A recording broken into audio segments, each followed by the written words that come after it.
நமஸ்தே students. இன்றைக்கி நம்ம electromagnetic இண்டக்ஷன்லேருந்து self induction அப்படிங்கிற கான்செப்ட் பார்க்க போகிறோம். அதில் மியூச்சுவல் இண்டக்ஷனும் பார்க்க போகிறோம். நம்ம ரெகுலராக ரெசிஸ்டர் பற்றி பார்த்துருக்கோம். இப்போ நம்ம பார்க்க போகிறது இண்டக்டர். ஆக்சுவலி இண்டக்டர்னு ஒரு காயில். இப்போ நம்ம suppose if you have one coil, இதை நம்ம சாலினாய்டுன்னு படிச்சிருக்கோம். இதில் கரண்ட் பாஸ் ஆனால் சாலினாய்டு. இதோட மேக்னெட்டிக் ஃபீல்டு B = μ0 Ni அப்படின்னு மூவிங் சார்ஜஸ் அண்ட் மேக்னட்டிசம் லெசனில் பார்த்தோம். கரண்ட் பாஸ் ஆனால் இதில் ஃபீல்டு ப்ரொடியூஸ் ஆகும், இதில் ஃப்ளக்ஸ் இருக்கும் அப்படின்னு பார்த்தோம். இந்த மேக்னெட்டிக் ஃபீல்டு இப்படி ப்ரொடியூஸ் ஆகும். இப்போ இதே கரண்ட் வேரியிங் கரண்ட்டாக இருந்தால், வேரியிங்னா என்ன இங்கே எழுதிருக்க பாருங்க, I(t). Current is increasing with respect to time or current is decreasing with respect to time. Current இன்க்ரீஸோ இல்லை டிக்ரீஸோ ஆச்சுன்னா என்ன ஆகுனா கரண்ட்டு வேரி ஆகுதுன்னு அர்த்தம். அப்போ அதில் கரண்ட் வேரி ஆச்சுன்னா உள்ள இன்டியூஸ் ஆகிற ஃப்ளக்ஸ் என்ன ஆகும்? ஃப்ளக்ஸ் இன்டியூஸ் ஆகிறதால என்ன ஆகும்? பை எண்ட் ரூல், இந்த எண்டு நார்த் போல், இந்த எண்டு சவுத் போல் அப்படிங்கிறத நம்ம படிச்சிருக்கோம். அதை நான் வேறு கலரில் உங்களுக்கு ஐடென்டிஃபை பண்ணுறேன்.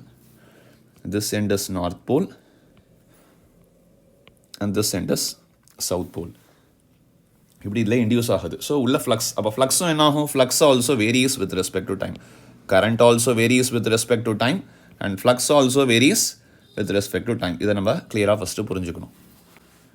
அப்போ கரண்ட் கான்ஸ்டண்ட்டாக இருக்கிற வரைக்கும் தான் நம்ம மூவிங் சார்ஜஸ் லெசனில் படிச்சிருக்கோம். இப்போ இண்டக்ஷனில் கரண்ட் வேரி ஆச்சுனா தான் அந்த இண்டக்டருக்கே ஒரு முக்கியத்துவம் இருக்கும். இல்லைனா அது இண்டக்டராக ஆக்ட் ஆகாது. The coiled wire simply this will act only as a resistor if current is constant. If I is steady current.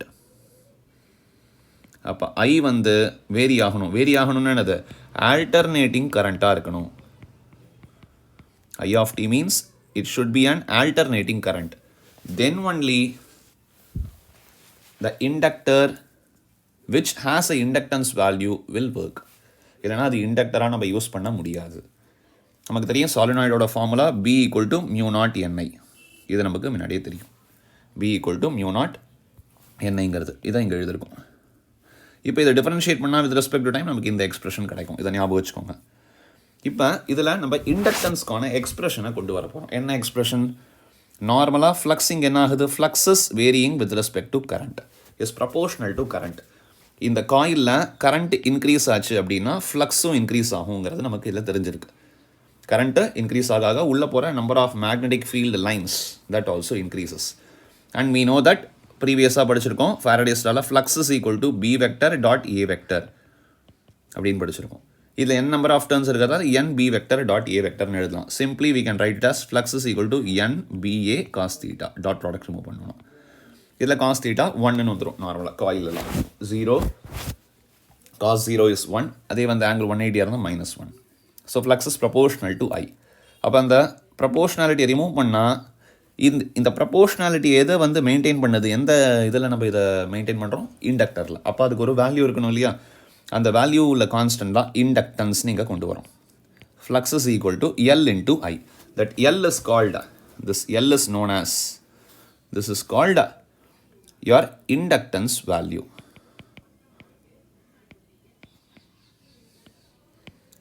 Self inductance சொல்லலாம், எது வேணால் சொல்லலாம். இந்த இண்டக்டன்ஸோட ஒர்க் என்ன அப்படின்னு பார்த்தோம்னா, இப்போ இதில் கரண்ட் இன்க்ரீஸ் ஆச்சு அப்படின்னா இந்த இண்டக்டன்ஸ்க்கு ஒரு அப்போசிஷன் இருக்கும்.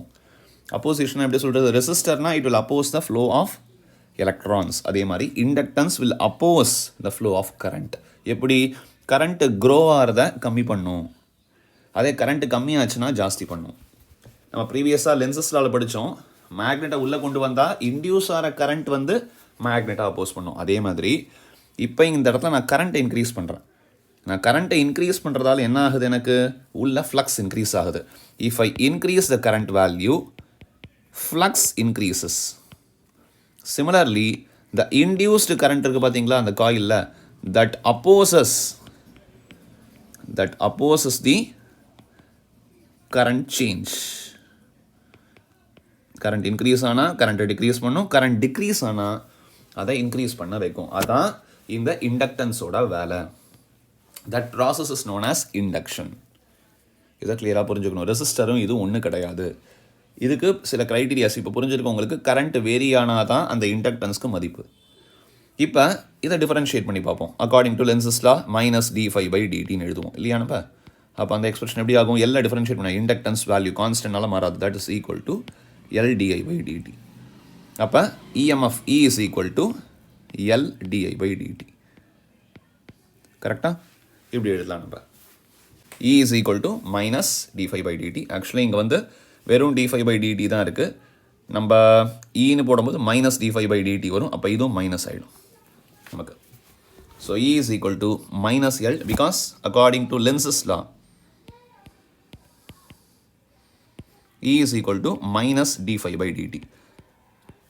அப்போ இது ஈன்னு மாற்றிக்கலாம். அது வந்து d5/dt உங்களுக்கு அப்படி ஆகிடுச்சு டிஃப்ரென்ஷியேட் பண்ணும்போது. ஏன்னா அப்போஸ் பண்ணுற கரண்ட்டு தான் இதில் யூஸ் ஆகுது. அதனால மைனஸ்ங்கிற அந்த கான்செப்டையும் கொண்டு வந்திருக்கோம். இண்டக்ஷன்னால தான் மைனஸ். நார்மல் கரண்ட்னா இந்த இடத்துல மைனஸ் தேவையில்லை. ஆல்டர்னேட்டிங் கரண்ட்டில் மைனஸ் யூஸ் பண்ண மாட்டோம் நெக்ஸ்ட் லெசனில். அங்கே அதை பார்க்கலாம். ஸோ இதான் நமக்கு கிடைக்கிற expression. The EMF induced will be in the form minus LdI/dt. Induced EMF, not normal EMF. Normal EMF na plus LdI/dt. Next lesson that we will see. So இது இண்டக்ஷன். இப்போ இதுக்கு என்ன தேவை அப்படின்னா, இந்த இண்டக்ஷனை நம்ம ரெசிஸ்டன்ஸ் அப்படின்னா அதுக்கு இந்த ஃபார்முலா எழுதியிருக்கோம்.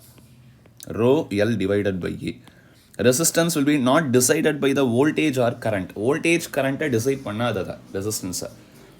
அதோட resistivity, length of the wire. ஒரு ரெசிஸ்டர் எடுத்தோம்னா அந்த வயரோட லென்த், அந்த வயரோட area of cross section, thickness and அதோட ரெசிஸ்டிவிட்டி, இதுதான் ரெசிஸ்டன்ஸை டிசைட் பண்ணும். அதே மாதிரி ஒரு இண்டக்டர் நம்ம எடுத்தோம் அப்படின்னா இந்த இண்டக்டரோட லென்த், இந்த இண்டக்டரோட area of cross section and இந்த இண்டக்டரோட number of turns, this will decide the inductance value.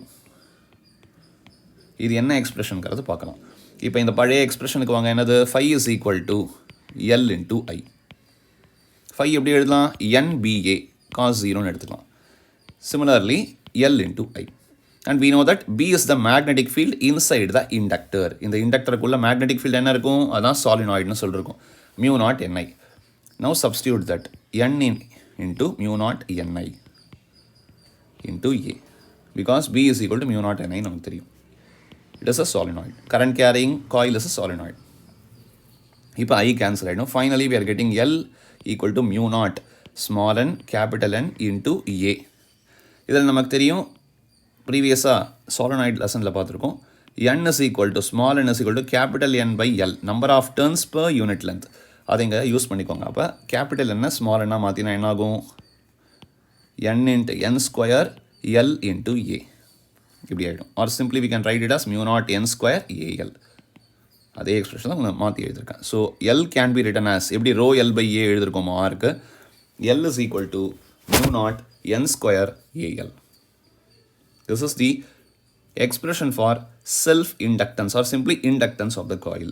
இது வந்து இந்த ஃபார்முலா வந்து இண்டக்டன்ஸ்க்கு உண்டான formula.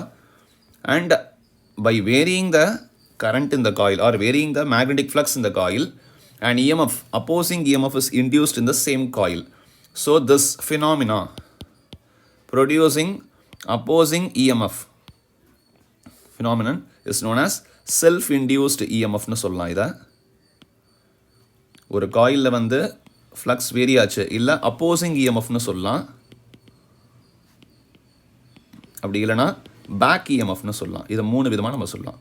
Self induced EMF, opposing EMF, back, மூணுமே ஒரே மீனிங் தான். அதுக்கு அப்போஸ்னால் அப்போஸ் பண்ணும், கரண்ட்டை க்ரோத்தை அப்போஸ் பண்ணும். கரண்ட் இன்க்ரீஸ் ஆனால் டிக்ரீஸ் பண்ணும், டிக்ரீஸ் ஆனால். பேக் EMFனா அது அப்போசிங்காக பேக் EMFனு சொல்லலாம். செல்ஃப் இன்டியூஸ்டு அதே காயிலே இன்டியூஸ் ஆகுது. இந்த காயிலில் ஃப்ளக்ஸ் சேஞ்ச் ஆகிறதால அதே காயிலே இன்டியூஸ் கரண்ட் என்ன ஆகுது? இந்த டைரக்ஷனில் it will be induced in such a opposite direction to the original current. இது வந்து கரண்ட்டு வேரி ஆனால் மட்டும்தான் நடக்கும். கரண்ட் வேரி ஆகிறனா இன்டியூஸ்டு கரண்ட், ஏன்னா முன்னாடியே நம்ம படித்தோம், மேக்னெட்டை மூவ் பண்ணணும், அப்போ தான் ஃப்ளக்ஸ் சேஞ்ச் ஆகும். அதே மாதிரி தான் இங்கே கரண்ட் வேரி ஆனால் தான் அந்த கரண்ட்டு உள்ள ஒரு ஃப்ளக்ஸை இன்டியூஸ் பண்ணும், அந்த ஃப்ளக்ஸ் வேரி ஆகும். கிளியராக புரிஞ்சிருக்கும்னு நினைக்கிறேன் உங்களுக்கு. நம்ம நெக்ஸ்ட் செஷனில் வேறு ஒரு டாப்பிக்கோட மேபி ஆல்டர்னேட்டிங் கரண்ட்டில் இண்டக்டன்ஸ் பேஸ் பண்ணி, ரெசிஸ்டர் பேஸ் பண்ணி கான்செப்ட்ஸ் பார்ப்போம். ப்ளஸ் மியூச்சுவல் இண்டக்ஷனுங்கிற கான்செப்ட்ஸையும் நம்ம வர செஷனில் பார்ப்போம். தேங்க்யூ.